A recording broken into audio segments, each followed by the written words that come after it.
Albuquerque Police Department's had a mounted unit of some sorts since the early 70s. Originally we formed a mounted unit specifically for tourist attractions. For example, like Old Town.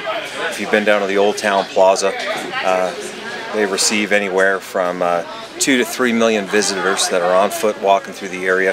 What better way to greet them hospitality-wise and treat them with a little Old West flair by having the horse-mounted unit down there.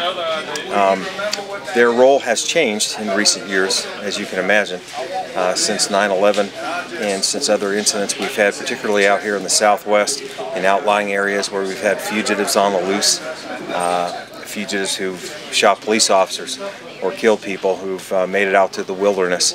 They're fantastic. We use them for search and rescue operations. We have a lot of downed hikers and things like that. Horses can get to places that officers can't sometimes, and they can also bring in gear and litters and things like that. We use them in crowd control. We have had our share of war protests, since 2001. And one in particular, which occurred right at the inception of the Iraqi invasion by the U.S. We had probably what I would call, it's been referred to as Bloody Thursday, and the horses are just incredible.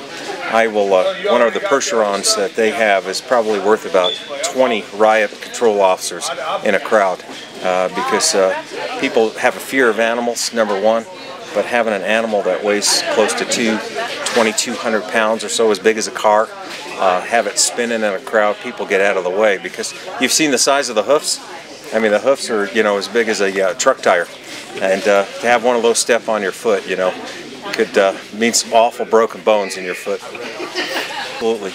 We have some crossbreeds as well. You saw some of the horses out there. One of them is a crossbreed between one of the bigger draft horses and a thoroughbred. And but they're very fast, but they're very calm in crowds, so they're optimal for police work. They don't get overexcited, so they're great for kids to come up and pet them. They don't generally bite, unless you put your fingers in their mouth. They might think they're carrots. But they have a lot of advantages, again, that an officer on foot or even in a car does not have.